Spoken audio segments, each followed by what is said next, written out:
Hello and welcome to the Third Sector podcast.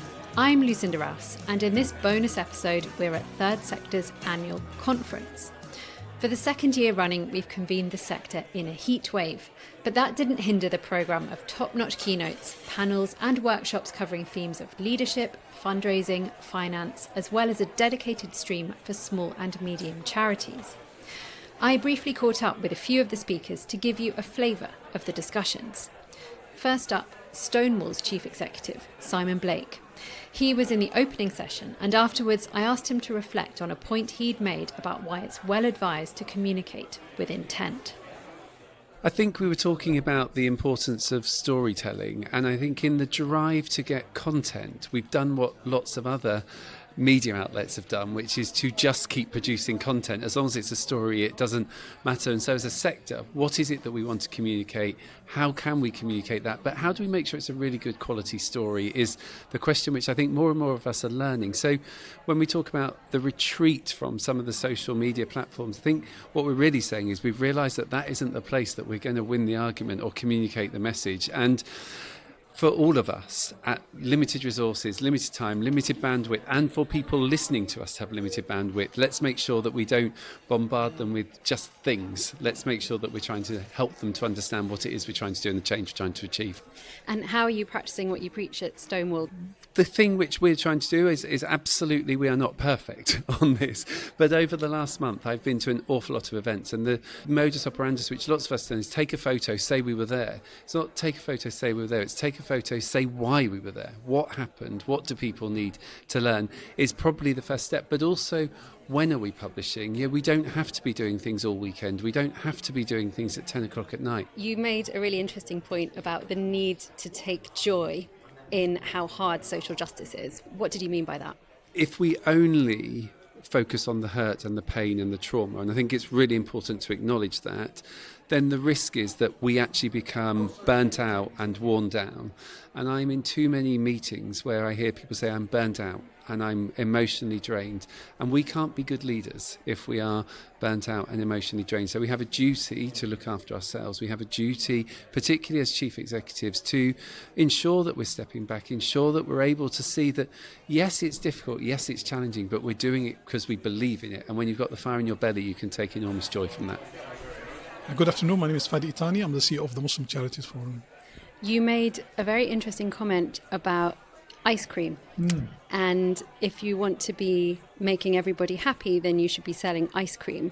Why did you draw that parallel, and why is that different from working in the charity sector today? We usually in the charity sector, we make people happy, right? And we save lives, we improve lives. But it seems we actually start to be targeted for, not for something wrong we're doing, but actually for the good work we're doing. And at a time that we are really fighting for survival because needs is up, resources down, charities are closing, as we know, some merging, and so the sector is really at the moment is reshaping, and it seems some people are really upset about what we're saying, and especially when we're being bold about issues that we believe. The charity sector is really the conscience of our society and the voice of those voiceless. So if people don't like what we're saying, we're not selling ice cream. We're basically really shaping our society to be more human. Next on the agenda was Kate Lee, Chief Executive of the NCVO.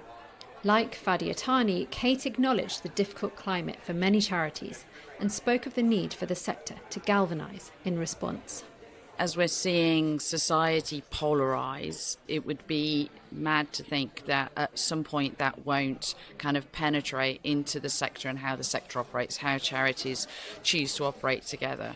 There is a moment, we are facing a moment by which we can decide to, have huge amounts of open conflict with each other, or as a sector role model back into society, creating spaces for debate, for nuance, for understanding, for finding the alliances between each other, finding where we have similarities and shared cause, not just pulling out the difference. And I think the sector is at a crossroads in making a decision how it wants to go forward in the terms of allowing the polarisation in society to penetrate within to the sector. Our charities just become other voices in the discourse and the discontent. Or we can say, actually, we want to protect the space between charities to actually work on collective leadership, find that courage. I feel very strongly that for me, the definition of inclusion is not we need to be the same within the sector. It's how much difference can we tolerate before we fall out. And this sector needs to be able to tolerate more difference. Hi, I'm Emma Pears from SELFA Children's Charity. So we were talking about the challenges that are facing us as small charities in regard to fundraising and the environment for funding out there, really. I'd really like for there to be more regulation of funding, from applications right through to reporting, so that there was some kind of standardised reporting for charities and standardised application procedures, because it just seems to be such a mixed bag. I have one funder who meets me in a coffee shop with her checkbook from a grant giving trust, and we have a chat once a year about the work that we do, and there's a lot of trust there, and she writes a cheque, and that's how we deal with things right through to other organisations, particularly when we're talking about statutory funding, where we were given smaller amounts of money, maybe half or a quarter of what that coffee shop cheque would have paid for, and yet we're being asked for quarterly reports, we're being asked to complete CRMs for organisations that won't accept our data. We have to use theirs, have to have training on their systems, a lot of data security requirements as well, and no additional funding for that capacity within our organisation. But I guess if there was greater regulation of funding, then probably your checkbook in a cafe would be no more as well. Yes, but maybe I wouldn't have to do those quarterly reports, which is the other side of the coin, isn't it? And maybe I would be able to do an annual report. I once said to a funder, if you want me to report to you, ask me for a report 6 weeks into the project, and then come back and have a light touch call with me at 6 months, and then something at the end of the year. But actually, those first 6 weeks, if there's going to be any problems, that's where you see it. But we really have to get funders on board to be able to make those changes. Day 2 of the conference started with a keynote address by the chair of the Charity Commission, Dame Julia Unwin. In it, she spoke of the way the sector has been through difficult times before and come out the other side.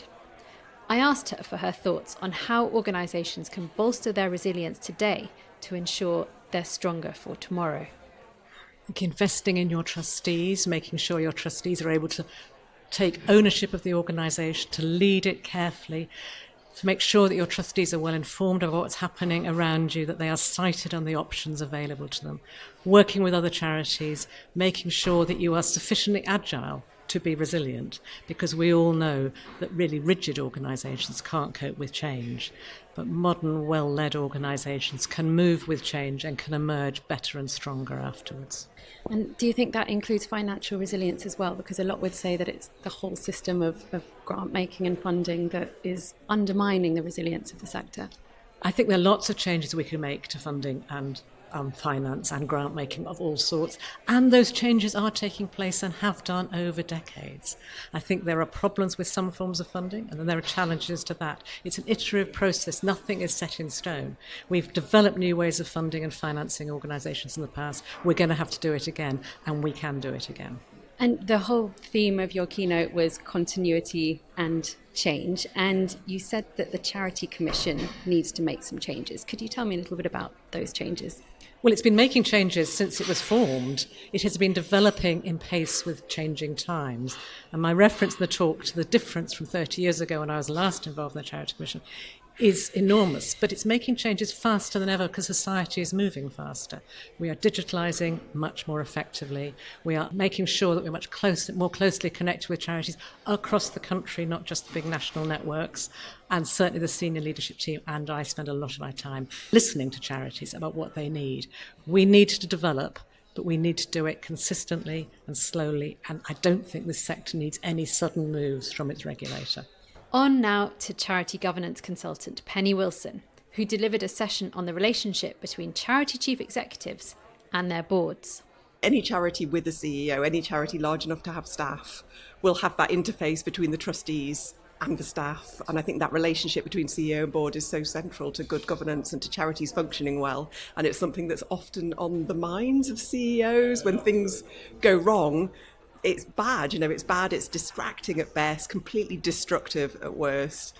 And what do you think is the key to a successful chair-CEO relationship? Honesty. So we need to build trust with each other. We need to be able to be honest about the good stuff and the bad stuff. And I guess we need a shared vision for how the charity should function. And we need to commit to not knowing it all on both sides and kind of developing together and recognising where we've got learning to do. And how about the board more broadly? If a chief exec really needs to run something new and unknown past its board, hoping to get approval, what are your tactics for achieving that successfully? That would be a red flag for me if something massively strategic is new and unknown and is immediately going for approval to the board. I think that's skipped a few stages, and I think that's sometimes part of the issue, that CEOs we don't involve our boards early enough. And if there's something huge and meaty coming down the track, just bringing it directly for approval without any debate or discussion is too fast. Unless it's something that's really time sensitive, which I think things aren't normally. We normally know they're coming. We need to make much more time for boards to discuss things. Hi, I'm Athar Abidi. I am Head of Social at Cancer Research UK. A lot of your presentation was on data. Tell me about how you use data in your work. For social media, we're absolutely drowning in data. Every post gives us immediate feedback.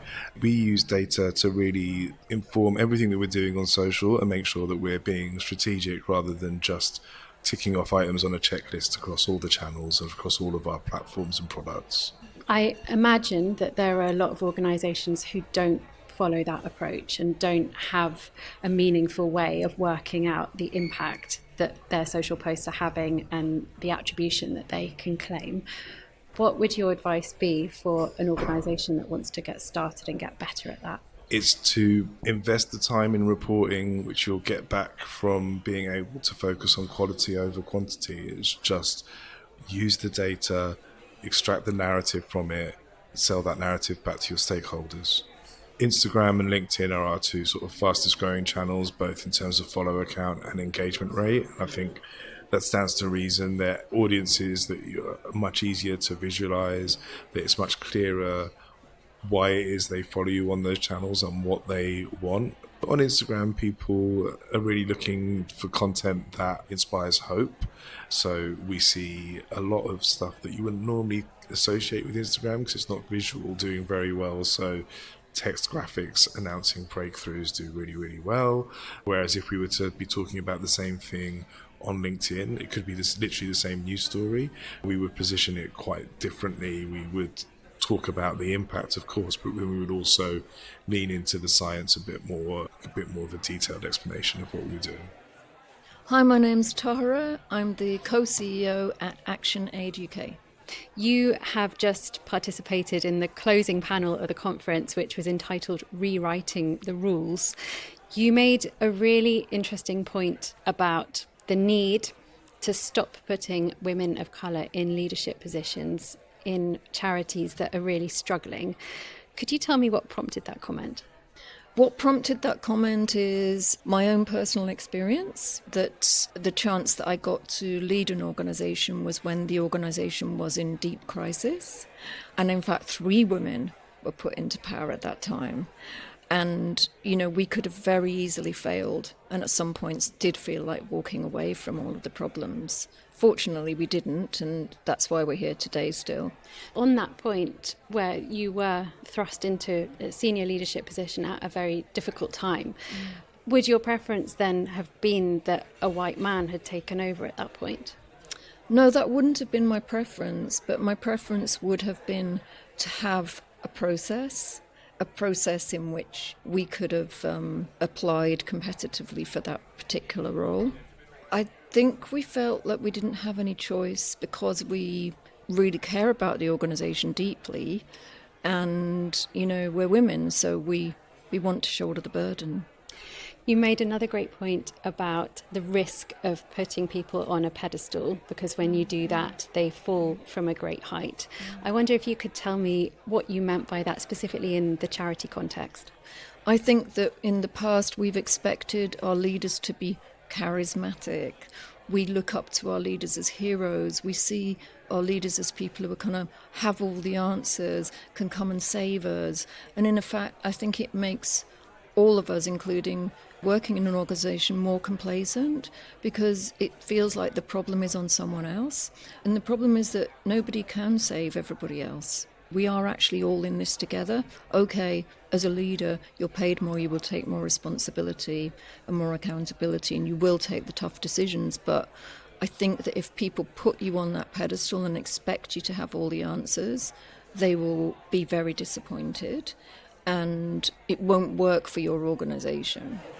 So I'm Alex Evans, and I run a project called Bailey Civil Society, which is all about looking with a critical but hopeful lens at the voluntary sector and what it can achieve. We know that civil society is often a target for the far right. We've seen that already. In fact, with our previous government, we saw that we were a target quite often. We need to realise that the world is changing and the world is going in a particular direction. And we can't just sit there and wait for it to happen and say, well, we're apolitical, we won't do anything about it, right? You can't be neutral because you're going somewhere, the train is going. Are you on the train or off the train? I think we're on our own train trying to make things better. Definitely, comparing the discussions this year to previous years, there was a real sense of we are a sector under attack in reflection of what is going on in wider society. But I found it quite uplifting, this sense that we, civil society, are the ones who need to be standing up and putting forward their position on why so much of what's going on is so problematic. We've gone feisty. Sometimes in the past I used to feel like we just had this sort of gelatinous rubbery thing on our backs, and then suddenly we've reached behind and gone, oh look, it's bony, and we've sort of found this spine. And there have always been, of course, people who've really fought for things in the voluntary sector. We wouldn't have the massive changes that we've had unless they had. But in recent years we've got very good at censoring ourselves and policing ourselves, even beyond what others are going to actually police us for. And we need to make sure we don't do that, and that we're realistic about what we're actually able to do. And it's probably more than we think. The final question of the panel, and indeed the conference, was what gives you hope in the sector? And you gave a lovely response. I wonder if you could tell me again what you said. Sure. So I went back to a philosopher of the sort of early to mid 20th century called Paul Tillich, who was a guy who fled Nazi persecution. And he talked about the need for what he called a resistance movement against the destruction of love in social reality. For me, I find that incredibly inspiring, because when I look around that room and I hear what people are talking about, they're talking about all sorts of things that nobody wants in a spreadsheet. They're talking about love and care and community and hope. We are a movement for love and care and community. And I think what Tillich says there, that we're a sort of resistance movement against its destruction, couldn't be more apposite given where the world is going and the kinds of views that we're hearing now.